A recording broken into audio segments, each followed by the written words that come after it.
అమ్మాయి నమస్తే కళ్యాణ్ గారు. నమస్తే జయ గారు. కళ్యాణ్ గారు, రాజేష్ అని మనకి వాట్సాప్ లోనే మెసేజ్ వచ్చిందండి. ప్రేమ వ్యవహారం అంటే అతని మెసేజ్ని బట్టి మాకు అనిపించింది ఏంటంటే మెచ్యూర్డ్ గానే ఉన్నాడు. ఏదో చిన్న పిల్లలు తెలిసి తెలియని వయసు అట్లా అనిపించలేదండి, మెచ్యూర్డ్ గానే అనిపించింది. బట్ అంటే చాలా మలుపులు తిరిగింది అనమాట. సో మీతో మాట్లాడాలి అనేసి పెట్టారు. సో ఏంటి మీరు వస్తారా, ఫోన్లో మాట్లాడతారా? నేను కనిపించను మేడం, నాకు కొంత ఇబ్బందులు ఉన్నాయి, సో కాల్లో అయితే నేను మాట్లాడతానని అన్నారు. నెంబర్ కూడా మనకి పాస్ ఆన్ చేశారు. మరి మీరు ఓకే అంటే నేను కాల్ చేసేస్తాను.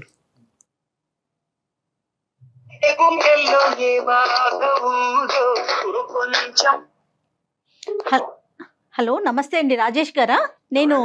నేను జయానండి, అందమైన జీవితం ప్రోగ్రామ్ నుంచి కాల్ చేస్తున్నాను. మేడం చెప్పండి మేడం. థాంక్యూ మేడం, మీరు వెంటనే మెసేజ్ పెట్టిన వెంటనే మీరు రిప్లై ఇచ్చిందండి. Thank you madam. ఎస్ మీ మెసేజ్ అంతా చూసాక ఇమ్మీడియట్ గా మీతో మాట్లాడాలి. డాక్టర్ కళ్యాణ్ చక్రవర్తి గారి సలహా సూచన చాలా అర్జెంట్ గా మీకు అవసరం అనిపించిందండి. సో అందుకని ప్రయారిటీగా మీరు తీసుకున్నాము. ఫ్రీ ఉన్నారా, మాట్లాడతారా? పర్లేదండి, మాట్లాడచ్చు. రైట్. కళ్యాణ్ గారు ఉన్నారండి, మాట్లాడండి ఒక్కసారి. హలో రాజేష్. హాయ్ సార్, నమస్తే సార్. హాయ్ రాజేష్, చెప్పండి. చెప్పిన ఏంటి సమస్య ఏంటి? మాది వైజాగ్. నేను ఒక అమ్మాయిని లవ్ చేశాను సార్, శిరీష అని అమ్మాయి పేరు. చాలా రోజులు ఒక 3 years లవ్ చేసుకున్నాను సార్. ఇలాగా 3 years మేము చేసుకున్నాం, కానీ కొన్ని రోజుల తర్వాత అమ్మాయికి నాకు జాబ్ లేదు, కొన్ని రోజులు కనేసి వెళ్ళిపోయింది సార్ నా దగ్గర నుంచి. అంటే చదువుకునేటప్పుడు లవ్ స్టోరీ అండి, ఎట్లా మీది? అయిపోయిందండి, మా బీటెక్ లో ఉన్నప్పుడు లవ్ చేసుకున్నాం. ఓకే.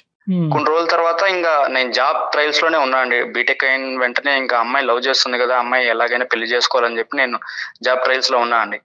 కాకపోతే నాకు నచ్చిన జాబ్ రాకపోవడంతో ఇంక నేను ట్రై చేస్తూనే ఉన్నాను. ఇంకా అమ్మాయి ఇంకా ఎలా వాళ్ళ ఇంట్లో ఫోర్స్ చేస్తున్నారు అని చెప్పి వేరే పెళ్లి చేసుకునేసిందండి శిరీష. అంటే కేవలం అమ్మాయికి ఉన్న కారణం ఏంటి? నీకు జాబ్ లేదు, వాళ్ళు మంచి సంబంధం తీసుకొచ్చారు అంతే. లైఫ్ సెక్యూరిటీ గురించి అమ్మాయి అటువైపు వెళ్ళింది.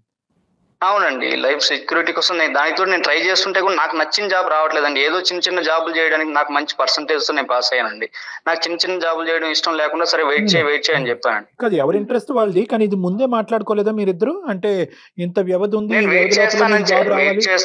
వెయిట్ చేస్తానని చెప్పడంతోనే అమ్మాయి ఇంకా లవ్ స్టార్ట్ చేస్తామండి. మేము వెయిట్ చేసుకుని మనకి ఇష్టమైన జాబ్ చేస్తూ ఇంకా ఉందాం అనుకున్నాం, కానీ ఇంకా అమ్మాయికి ఇంట్లో ఫోర్స్ ఎక్కువ అవడంతో మ్యారేజ్ చేసుకున్నాను. రాజేష్ గారు మీకు చెప్పిందా తను, నాకు ఇట్లా మ్యాచ్ వచ్చింది, నేను చేసుకోబోతున్నాను, ఇంట్లో ప్రెషర్ ఉందనే విషయం చెప్పారా తను? చెప్పారు మేడం, చెప్పారు. రాజేష్, మీది వైజాగా? వైజాగ్ అండి. మీరిద్దరు బీటెక్ గీతమ్మా? అవునండి, అవును సార్. నువ్వు నా దగ్గరికి వచ్చావా? అవును సార్, మీ దగ్గర ఆల్రెడీ వచ్చాను. ఇంకా మీరు గుర్తుపట్టారు అని చెప్పేసి ఇంకా మీరు చెప్పలేదు సార్. అదే అంటే ఆ స్టోరీ లైన్ అదంతా కొద్దిగా it's rings a bell vague గాని. సరే రాజేష్, అంటే అదే కొన్ని రోజులు అమ్మాయి వెళ్ళిపోవడంతో ఇంకా నేను డిప్రెషన్ లోకి వెళ్ళిపోయాను సార్. ఇంకా మీ దగ్గరకు వచ్చి ఇంకా ఒక 2-3 years ని అలాగే బాధపడడంతో మా అమ్మ నాన్న మీ దగ్గరకు వచ్చారు సార్. ఆ రోజు మీకు గుర్తుంటుందో లేదో.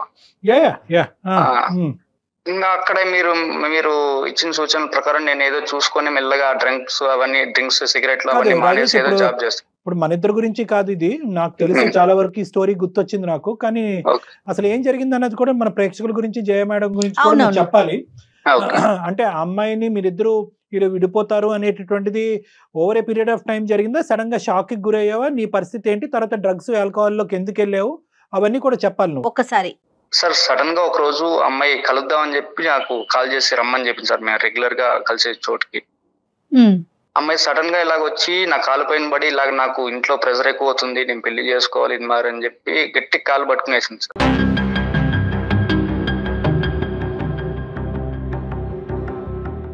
ఇంకా నాకు ఏం చేయాలి, ఏంటి నా పరిస్థితి ఏంటి అర్థం కావాలి. రోజు నార్మల్ గా మాట్లాడే అమ్మాయి ఈ రోజు ఏంటి ఇలా చేస్తుందని చెప్పి నాకు షాక్ లో ఉండిపోయాను. అమ్మాయి ఏడ్చి ఇలాగ నేను వెళ్ళిపోతాను, ఇంక నీతో కాదని చెప్పేసి బాధపడి వెళ్ళిపోయింది.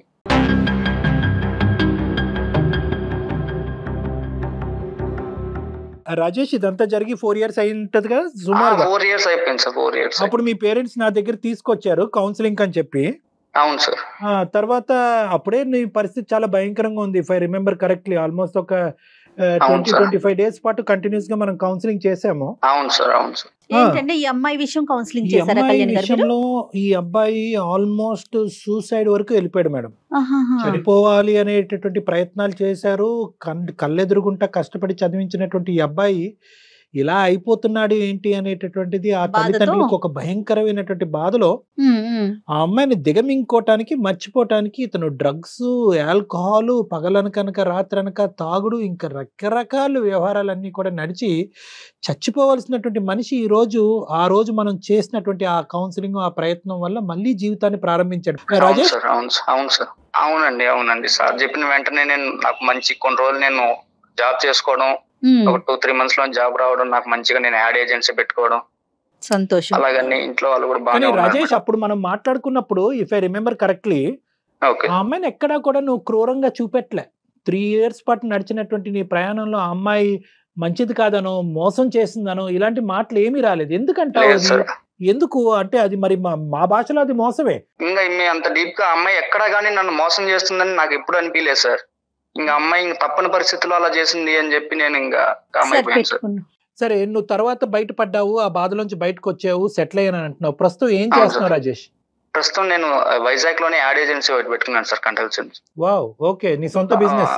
Very good. అవును సార్. ఎలా నడుస్తుంది? పర్లేదు, అంతా బాగా నడుస్తుంది సార్. మీరు చెప్పింది. ఇప్పుడు ఏంటి, మళ్ళీ కొంపతీసి ఇంకో అమ్మాయిని ఏమన్నా ప్రేమించావా? లేదు సార్, నేను ఈ మధ్యలో ఒక 1 week బ్యాక్ అయితే అసలు నాకు సడన్ గా వాట్సాప్ లో ఒక మెసేజ్ వచ్చింది సార్, ఆ అమ్మాయి నుంచి, శిరీష దగ్గర నుంచి.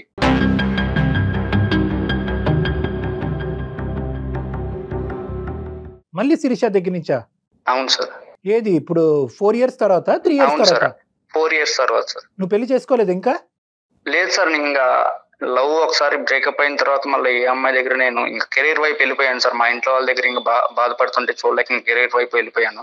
బాగుందయ్యా, ఏం కదలయ్యా ఇవన్నీ. ఇంకా నీ జీవితాన్ని ఇంకా అంటే నువ్వు కొంతవరకు బాగుపడ్డావు, కానీ ఇంకా పూర్తి స్థాయిలో ఆ అమ్మాయిని అయితే నీ మనసులో లేదు, ఇంకా పెళ్లి చేసుకోవాలని డిసైడ్ అవ్వలేదు. మరి మీ తల్లిదండ్రులు నీ మీద ప్రెషర్ పెడుతున్నారా చేసుకోమని? అది కూడా లేదా? ప్రెషర్ పెడుతున్నారు సార్, కాకపోతే నాకు పెళ్లి వద్దు, నాకు ఇంకా ఒక అమ్మాయి వెళ్ళిపోయింది, ఇంకా నాకు అవసరం లేదు, నా జాబ్ వైపు కెరీర్ వైపు ఉండిపోదాం అని చెప్పి నేను ఇలా చూసుకుంటున్నాను సార్. ఇంట్లో ప్రెషర్ అయితే ఉంది, కానీ లేకుండా ఎందుకు ఉంటుందండి? తల్లిదండ్రులు కోరుకుంటారు కదండి పిల్లలు భవిష్యత్తు బాగుండాలని. ఆ సబ్జెక్ట్ అక్కడ క్లోజ్ అయిపోయినప్పుడు నువ్వు ప్రేమ అనేది పక్కన పెట్టి మళ్ళీ కొత్త జీవితం స్టార్ట్ చేసి కెరియర్ పరంగా నువ్వు ముందుకు వెళ్ళినప్పుడు అంతే కదా డాక్టర్ గారు? చేస్తున్నాను, కాకపోతే అమ్మాయి నేను ప్రేమించింది మర్చిపోలేకపోతున్నాను సార్, అందుకని చెప్పేసి. కాదు, ఈ అమ్మాయి మళ్ళీ ఎందుకు మెసేజ్ పెట్టింది? ఇదేంటి మాకు ఏమంటది అసలు ఫైనల్ గా? అమ్మాయి నీ దగ్గరకు వచ్చేస్తాను అని చెప్తుంది మేడం.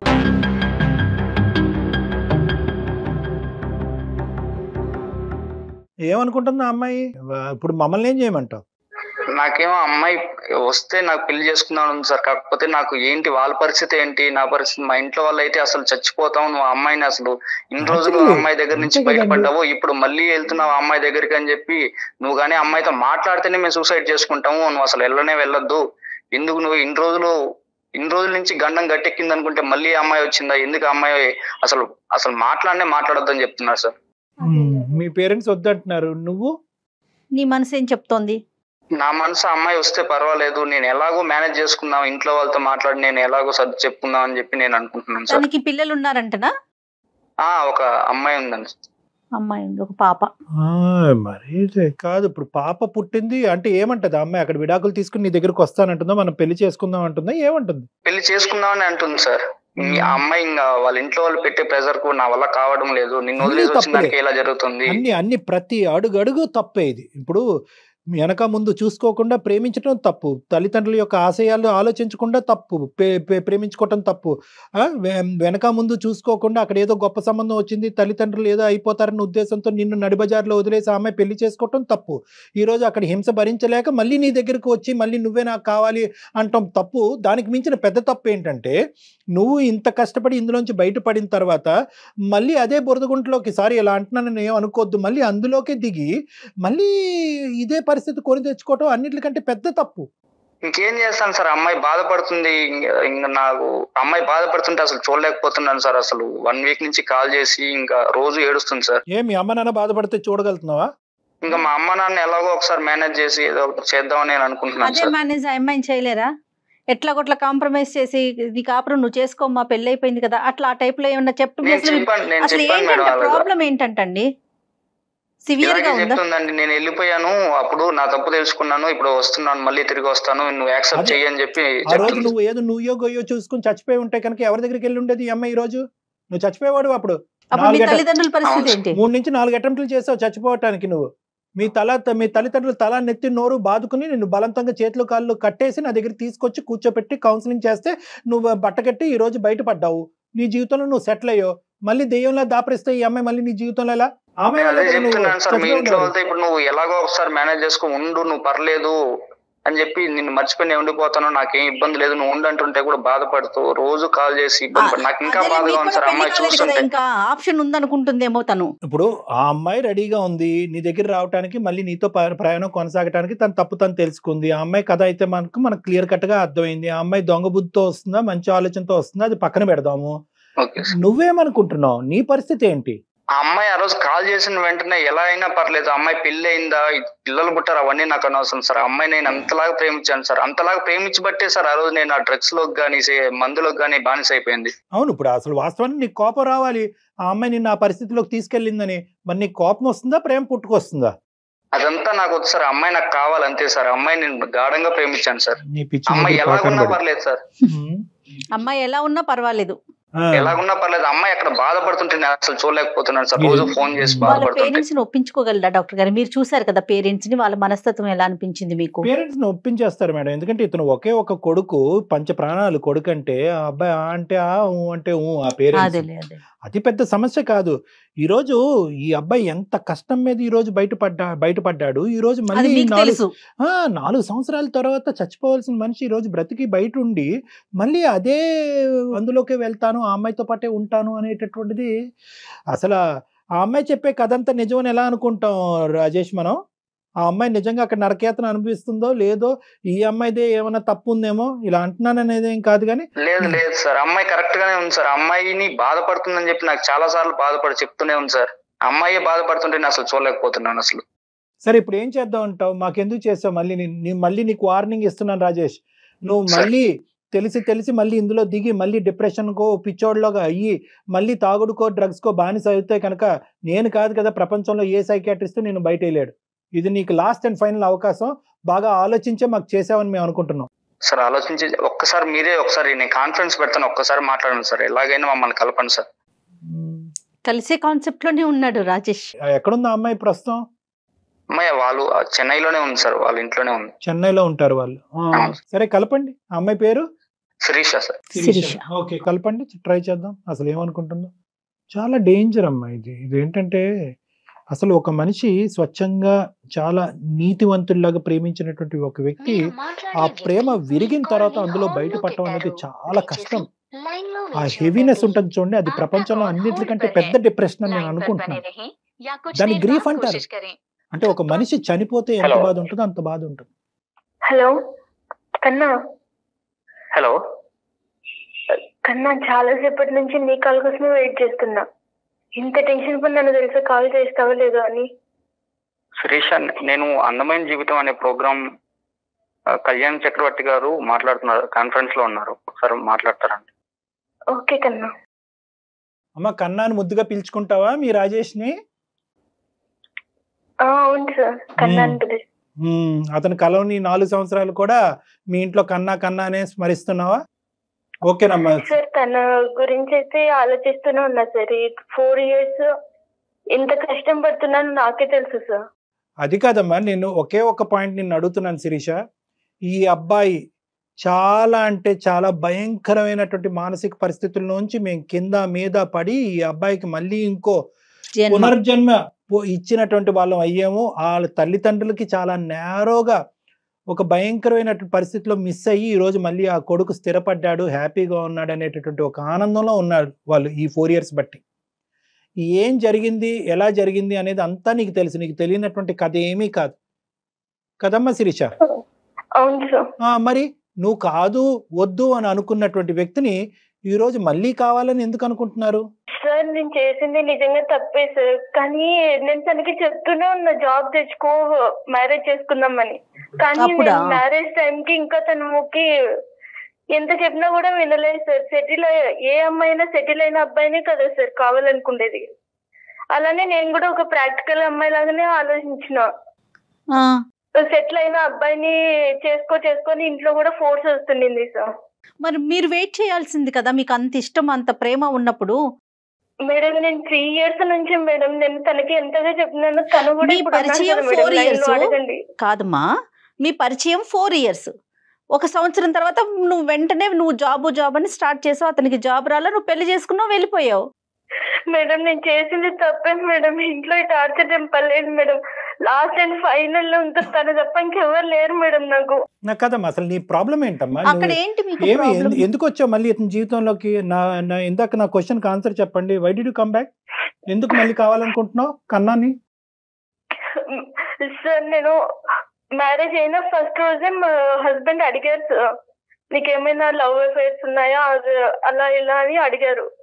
తను ప్రాక్టికల్ గా ఆలోచిస్తున్నాడు కదా అన్నట్టు నేను అవును ఇలా ఉండింది అని చెప్పాను సార్. ఓకే, అప్పటి నుంచి ఇంకా స్టార్ట్ అయింది సార్. ఇంట్లో వాళ్ళు అంతే సార్, తను అంతే.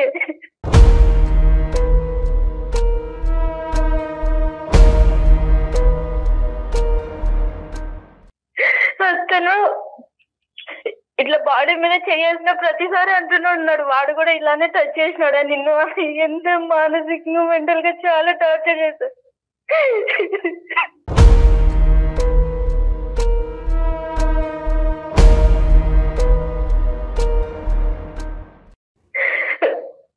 ఇప్పటికే ఒక పాప ఉంది సార్. ఆ పాప పుట్టిన తర్వాతనే ఇట్లా కాస్త నేను చూస్తున్నట్టు మనిషిగా కూడా చూడరు సార్ ఇంట్లో నన్ను. అత్తగారు మామగారమ్మా పొద్దుటి నుంచి సాయంత్రం వరకు అత్త మామలు ఇద్దరు అంతే సార్. కూతురు లెక్క చూసుకుంటారు అనుకుంటే అట్లా కూడా చూసుకోరు.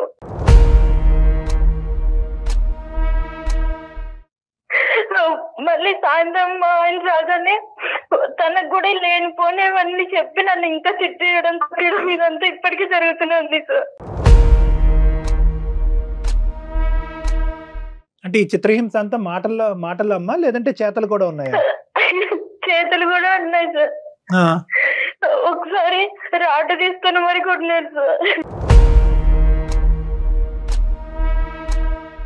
ఇది ఒక్కటే కారణం అమ్మా? కేవలం సార్ మీరే ఏదో ఒకటి చేయాలి. అది కదమ్మా, ఇప్పుడు ఎందుకు ఈ నిర్ణయం తీసుకున్నావు? అంటే నీ కన్నా అనే వ్యక్తి ఇంకా పెళ్లి కాకుండా ఉన్నాడు అనేది నీకు తెలుసా? కన్నా లేదంటే రాజేష్ అనేటటువంటి వ్యక్తి ఒక భయంకరమైన పరిస్థితుల్లోంచి వెళ్ళి ఇలాగా బ్రతికి బట్టగట్టి మళ్ళీ తన జీవితంలో తనని కాపాడుకుని బతుకుతున్నాడు అనే ఆలోచన తెలుసా నీకు? అతను నువ్వు వెళ్ళిపోయిన తర్వాత అతని జీవితం ఎలా వెళ్ళింది అనేది నీకు తెలుసా? లేదు సార్, నాతో ఎవరిని కాంట్రాక్ట్ లో అయితే పెట్టలేదు సార్ మా హస్బెండ్. తన నెంబర్ ఎప్పుడు ఉండేదో అదే అన్బ్లాక్ చేసి నేను ఇప్పుడు మెసేజ్ చేశాను సార్. నా లైఫ్ మీద నాకు ఆశ లేదు సార్. ఇంకా ఒకే ఒకటి నాకున్న దారంటూ రాజేష్ నా కన్నా మాత్రమే సార్. తను కూడా ఇంకా వద్దంటే నాకు ఇంకా సూసైడ్ తప్ప ఇంకో దారి లేదు సార్. నాకు నేను చచ్చిపోతా.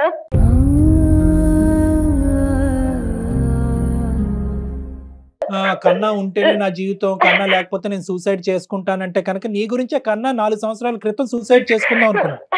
మరి సార్ నేను చేసింది తప్పే సార్, కానీ ఏ అమ్మాయి స్టార్టింగ్ లో అలానే అనుకుంటుంది సార్, ఇట్లానే సెటిల్ అవ్వాలి, సెటిల్ అయిన అబ్బాయి ఇంకా ఇంట్లో ఉన్న ఫోర్స్ అదంతా కలిపి ఒకటి మైండ్ అలా అవుతుంది సార్ అంతే. అలా కదమ్మా, ఇక్కడ ఆ అబ్బాయి ఇప్పుడు సందిగ్ధ పరిస్థితిలో ఉన్నాడు. ఎందుకంటే నువ్వంటే పంచ ప్రాణాలు ఆ అబ్బాయికి. 4 సంవత్సరాల పాటు నీ ప్రేమలోనే ఇంకా ఆలోచించుకుంటూ ఇప్పటికీ కూడా పెళ్లి చేసుకోలేదు. కానీ దాన్ని ఆ సిచ్యువేషన్ మనం అడ్వాంటేజ్ తీసుకుంటామా? సార్ అలా ఏం కాదు సార్, నాకు నా కన్నా కావాలి సార్. ఒకప్పుడు 3 సంవత్సరాల పాటు మీరు ప్రేమించుకున్నారు. ఆ ప్రేమ లేదు దోమ లేదని చెప్పి ఉద్యోగం ఉంటేనే ప్రేమ లేదంటే లేదు అన్నట్టుగా అతను నడి సముద్రంలో వదిలేసి నీ దారి నువ్వు చూసుకున్నావు. బ్రతుకున్నాడో చచ్చిపోయాడో లేదో చూడలేదు, ఏమయ్యాడో చూడలేదు. ఇప్పుడు మళ్ళీ నీకు అవసరం వచ్చింది, ఆ నరకం నుంచి బయటకు వేసి మళ్ళీ నీ జీవితాన్ని మళ్ళీ ఆ పాత స్థాయి ప్రేమని ఇచ్చే ఒక వ్యక్తి నీ కన్నా కాబట్టి మళ్ళీ కన్నా గుర్తొచ్చాడు. అక్కడ నా కోపం వస్తుంది, అక్కడ నా కోపం వస్తుంది. నువ్వు కన్నా గురించి వచ్చావా, నీ గురించి వచ్చావా? లేదు సార్, నా గురించి నేను అనుకోనంటే ఈ పాటికి నేను ఈ భూమి మీదనే ఉండేదాన్ని కాదు సార్. కన్నా కోసమే బతుకున్నావా? బతకాలని ఉంది సార్ ఇప్పటికి. ఇదే పట్టుదల, ఇదే మొండితనం మరి ఆ రోజు చూపించాల్సింది కదా, మీ పేరెంట్స్ కి చెప్పాల్సింది కదా, నాకు కన్నా ఉన్నాడు, కన్నా అంటే నాకు ఇష్టం. మేడం నేను చేసిన తప్పే మేడం, కానీ ఇప్పుడు మీరే న్యాయం చేయాలి. ప్రాక్టికల్ గా మాట్లాడానని అంటున్నాం కానీ ఇవన్నీ అవకాశవాదాలు అంటావు. ఎటొచ్చి ఏంటంటే నువ్వు ఏడుస్తున్నావు కాబట్టి నీవే జాలిపడి మేము మాట్లాడుతున్నాం కానీ నువ్వు అవకాశవాది. ఏం బాధపడకు శిరీష, నువ్వేం బాధపడకు. నువ్వు ఆ రోజు కానీ ఇలా ఉంటే నేను ఎప్పుడే చేసుకుంటా, ఇప్పుడు కూడా ఏం పర్వాలేదు. సార్ నేను ఎలాగైనా మా ఇంట్లో ఒప్పించి చేసుకుంటాను సార్. అమ్మాయి అలా బాధపడుతుంటే అసలు నేను చూడలేకపోతున్నా సార్. నాదే తప్పు, నిన్నప్పుడు వదిలిపెట్టి పోవడం 4 years ఏం బాధపడదు శిరీష, ఏం బాధ సార్. నేను ఎలాగైనా మా ఇంట్లో వాళ్ళతో ఒప్పించి నేను ఎలాగో చేసుకుంటాను సార్. అమ్మాయి అక్కడ అలా బాధపడుతుంటే నేను చూడలేకపోతున్నా సార్.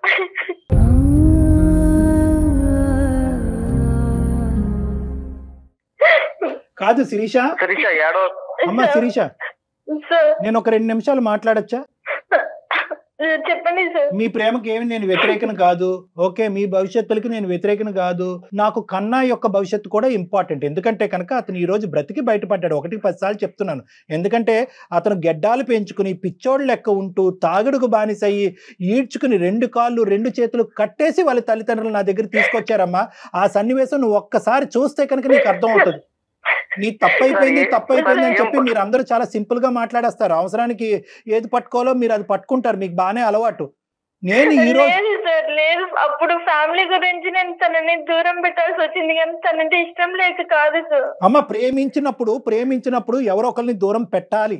ప్రేమ అనేటటువంటిది వచ్చినప్పుడు పోరాటం తప్పదు, త్యాగాలు తప్పదు. సార్ నేను తనకి చెప్తూనే ఉన్నాను సార్, అడుక్కు తిని పోషిస్తాడమ్మా నిన్ను. నీకేంటమ్మా ప్రాబ్లము? నువ్వు ప్రేమను కాపాడుకో. చేసింది తప్పే ఒప్పుకుంటున్నాను సార్, కానీ నాకు తను కావాలి సార్. అమ్మ, తప్పు 2 తప్పులు అవ్వకూడదు అని చెప్పి నేను ఈ రోజు ఈ విధంగా మాట్లాడుతున్నాను. మీ ప్రేమకు వ్యతిరేకం కాదు, తప్పు 2 తప్పులు అవ్వకూడదు. ఇక్కడ మీ ఆయన కుటుంబం ఉంది, మీ అత్తారిల్లు ఉంది, మీ అమ్మ నాన్న ఉంది, పాప ఉంది, అటువైపు వాడమ్మ నాన్న ఉన్నారు. ఇప్పుడు ఒప్పుకుంటారా? ఎంతమందిని ఒప్పిస్తారు? సార్ ఏం పర్లేదు సార్, నేను ఇంకొకసారి కావాలంటే అక్కడ వెళ్ళడానికి నేను సిద్ధంగానే ఉన్నాను. కానీ శిరీష అది చూస్తుంటే దేనికన్నా రెడీయే. శిరీషకి 10 మంది పిల్లలున్నా రెడీయే, ఏదన్నా రెడీయే. వాళ్ళందరూ వచ్చి నిన్ను నరికి నీకు ఉప్పు కారం రాస్తారు వాళ్ళందరూ కలిపి. అర్థం అవుతుందా? నువ్వేమనుకుంటున్నావు? నీ తల్లిదండ్రులు పడిన బాధ డాక్టర్ గారికి తెలుసమ్మా. నీ కండిషన్ లో నీకేం తెలుసు? నువ్వు కాసేపు ఆగు బాబు కన్నా, నీకు ఒక 2 నిమిషాలు ఆగు. నీకు బ్రెయిన్ వర్కౌట్ అవ్వట్లేదు. నువ్వు అప్పుడు చేసిన తప్పే మళ్ళీ చూడలేకపోతున్నాను. ఆ చిత్రహింసల నుంచి బయటెట్టడానికి మాకు ఒక మార్గం ఉంది, మాకు ఒక అనుభవం ఉంది, మాకు ఒక ఆలోచన ఉంది. నీ ప్రేమ గొప్పదే. ఆ ప్రేమ అప్పుడే తెగిపోయింది, అప్పుడే అన్యాయానికి గురైంది. దాన్ని ఎందుకు మళ్ళీ ఇప్పుడు రివైవ్ చేసి మళ్ళీ దానికి ప్రాణం పోస్తారు? Sir please sir, 4 years marriage అయినా కూడా కన్నాను తెలుసుకుని రోజు అంటూ లేదు సార్ నా లైఫ్ లో. ఎక్కడున్నావమ్మా? ఆలోచించుకుంటూ కూర్చున్నావు అంతే. నువ్వు ఆలోచించుకుంటూ కూర్చున్నావు. నువ్వు కంఫర్ట్ జోన్ లో లేకపోతే నీకు రాజేష్ గుర్తొస్తాడా? లేదు, ఆ పిచ్చోడేమో నాకు అయినా పర్వాలేదు అంటాడు. ఆ పిచ్చోడు నిజంగా అనకూడదేమో ఈ మాట. గానీ లేదు, నిజంగా ఇది ఒక నిజంగా పిచ్చితనమే మేడం. ఇది రాజేష్ విషయంలో పిచ్చితనం. అమ్మ ఒకటి మెచ్యూరిటీ పర్లేదు మేడం, నాకు అమ్మాయి ఇలా బాధపడుతుంటే చూడలేకపోతున్నాను. బాధపడితే చూడలేవు. ఆ అమ్మాయికి 10 మంది పిల్లలు ఉన్నా ఓకే, వాళ్ళ ఆయన వచ్చి నిన్ను తన్నా కూడా నీకు ఓకే. నీ కన్న తల్లిదండ్రుల గురించి మాత్రం ఆలోచించావు. వాళ్ళు ఏమైపోతారన్న ఆలోచన లేదు, ఏమీ లేదు. నువ్వు ఒక 2 నిమిషాలు ఆగు అమ్మా. నువ్వు ఏడవకుండా 1 నిమిషం వెయిట్ చేయమ్మా. నువ్వు ఏడవకుండా ఒక నిమిషం వెయిట్ చేయి. మీరు పెళ్లి కాకముందు మీరు ఎంతన్నా పోరాటం చేయండి. పెళ్లి అయ్యి ఒక ఇంటికి ఇల్లాలి అయిన తర్వాత, అక్కడ ఒక బిడ్డను కన్నా తర్వాత ఆ కుటుంబాన్ని ఎలా రెక్టిఫై చేద్దాం, ఆ మ్యారేజ్ ఇష్యూని ఎలా రెక్టిఫై చేద్దాం అని చూద్దాం. తన లైఫ్ స్పాయిల్ చేయడానికి నేనేం తన శత్రువుని కాదు కదా సార్. తన ప్రాణం కన్నా ఎక్కువ ఇష్టమైన అమ్మాయిని సార్.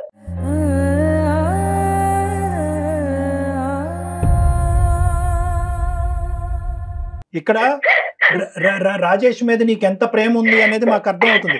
ఫస్ట్ నీ మ్యారేజ్ లో ఉండేటటువంటి, నీ కుటుంబ సభ్యులతో ఉండేటటువంటి ఇష్యూని ఫస్ట్ మనం రిజాల్వ్ చేద్దాం. హస్బెండ్ నా దగ్గరికి వచ్చినా కూడా నాకు రాజేషే కావాలి సార్. మనం పెద్దల్ని ఇన్వాల్వ్ చేయాలి ఇక్కడ. నాకు కావాలి అంటే కనుక నేను 1కి 100 సార్లు వార్నింగ్ చేస్తున్నాను మీకు. మళ్ళీ మీరు రానున్న రోజుల్లో తప్పు చేయబోతున్నారు. నేను కావాలంటే మా ఇంట్లో వాళ్ళని కావాలంటే ఎలాగో ఒప్పిస్తాను సార్. బాబు నువ్వు ఎలాగన్నా ఒప్పిస్తావు, ఎందుకంటే మళ్ళీ చచ్చిపోతానని వార్నింగ్ ఇచ్చే ఒప్పిస్తావు. నువ్వు ఎలా ఒప్పిస్తావు నాకు తెలుసు. నీకున్న టెక్నిక్ ఏంటన్నది నాకు తెలుసు. శిరీష వాళ్ళ అత్తమామలకి ఏం చెప్తారండి? అమ్మా శిరీష, ఇప్పుడు నువ్వు మీ పేరెంట్స్ కి ఏమని చెప్దాం అనుకుంటున్నావు, మీ అత్తమామలకి ఏమని చెప్దాం అనుకుంటున్నావు, నువ్వు కన్నటువంటి బిడ్డ రేపొద్దున తండ్రి ఎవరు అని అడిగితే కనుక ఆ అమ్మాయికి ఏమని చెప్దాం అనుకుంటున్నావు? సార్ మా అమ్మ వాళ్ళని నేను ఖచ్చితంగా క్వశ్చన్ చేస్తాను సార్. వాళ్ళని నేను హ్యాపీగా ఉంటానని చెప్పి ఈ పెళ్లి చేశారు. కానీ నేను నరకం తప్ప ఇంకోటి చూడలేదు సార్ ఈ లైఫ్ లో. ఒకప్పుడు నువ్వు విడాకులు ఇవ్వడానికి రెడీగా ఉన్నావు అని అంటే కనుక మీ హస్బెండ్ హ్యాపీగా విడాకులు ఇస్తాడా? సార్ నాకు ఇష్టం లేకుండా తను మాత్రం ఏం చేయగలదు సార్. సో నీకు ఇష్టం లేనట్టు కాపురం చేస్తేనే కదా సార్ నాతో లైఫ్ ఉంటది.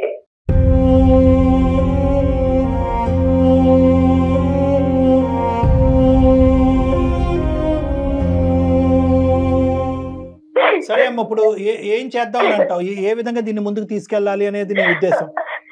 సార్ వాళ్ళ పేరెంట్స్ మీరే ఎలాగైనా కన్విన్స్ చేయొచ్చు. ఎవరి పేరెంట్స్ ని? మా పేరెంట్స్ నేను ఎలాగైనా మాట్లాడతాను సార్, మీరు కూడా కొద్దిగా మాట్లాడి చెప్పండి సార్. వాళ్ళతో మాట్లాడతాను, అది నేను మాట్లాడతాను. కానీ ఇక్కడ ఈ అమ్మాయి డీల్ చేయవలసినటువంటి సినారియోస్ చాలా ఉన్నాయి. ఇక్కడ ఏంటంటే భర్తని ఒప్పించగలగాలి, తల్లిదండ్రుల్ని ఒప్పించగలగాలి, అత్తమామల్ని ఒప్పించగలగాలి. నేనేమంటున్నానంటే కాస్త నీ పేరెంట్స్ని ఒప్పించటం, ఏది కన్నా రాజేష్, నీ పేరెంట్స్ని ఒప్పించటం ఇది చాలా సెకండరీ అండ్ చాలా చిన్న ఇష్యూ. ఫస్ట్ ఆఫ్ ఆల్ ఆ అమ్మాయి ఈ ఊబిలోంచి బయటపడాలి. నాకు ఈ పెళ్ళి వద్దు, ఈ పెళ్ళి నాకు ఇబ్బందికరంగా ఉంది, ఇది కష్టంగా అనిపిస్తుంది అని చెప్పి ఫస్ట్ ఆ అమ్మాయి అక్కడి నుంచి బయటపడటానికి ప్రయత్నం చేస్తే నెక్స్ట్ మీ పేరెంట్స్ని ఒప్పించడం, మీ పెళ్లి జరగటం అనేది సెకండరీ ఇష్యూ. అది జరగకుండా ఇక్కడ ముందే మనం ఇక్కడ ప్రయత్నాలు చేయటం అనేది అది విఫలయత్నం. సో నేనేమంటున్నానంటే ఫస్ట్ అమ్మ నువ్వు ఇమోషన్స్ తీసి పక్కన పెట్టు. ఆ నరకంలో నేను అరగంట కూడా ఉండలేను నువ్వు అంటున్నావు.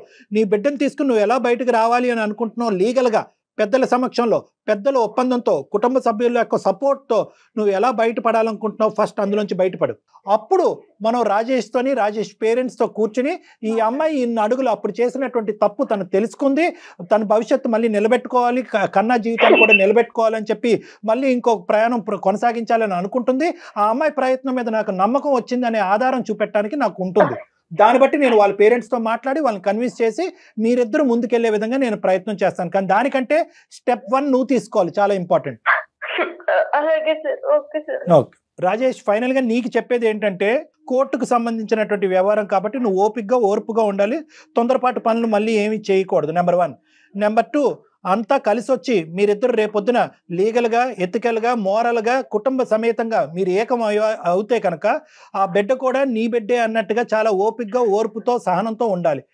అర్థమైందా? అది కూడా చాలా ఇంపార్టెంట్. సో ఒకళ్ళని కాదు ఇద్దరిని ప్రేమించాలి నువ్వు. చాలా థాంక్యూ సార్. సరే మీరు రండి ఒకసారి మనం మాట్లాడదాం, నేను చెప్తాను. Okay right, okay thank you. Good luck అమ్మా, bye both of you, all the best. Thank you sir. ముందు ఈ అమ్మాయితో మాట్లాడాల్సిన అవసరం ఉంది కళ్యాణ్ గారు. ఎందుకంటే ఈ అమ్మాయి ఇమోషన్ తో నిర్ణయం తీసుకుందా, ఏం తీసుకుంది? ఈ అమ్మాయికి ఎప్పుడు ఇమోషన్ ఎక్కువైపోతే అప్పుడు నిర్ణయాలు తీసుకునే విధంగా నాకు అనిపిస్తుంది. ఆ గాలి ఎటు వీస్తే అటు వెళ్తుంది. నిజంగా మనం అనుకున్నట్టే నిజంగా ఆ అమ్మాయి భయంకరమైన నరకం, విడాకులు ఇచ్చేటటువంటి మార్గం సులభదాయకం అయింది అనుకోండి, పెద్దలు ఒప్పుకున్నారు అనుకోండి, అప్పుడు మనం ఇంకోటి ఏదన్నా ఆలోచించవచ్చు. అప్పటి వరకు మాట్లాడటానికి కూడా లేదు మేడం. రైట్ కళ్యాణ్ గారు, నమస్తే.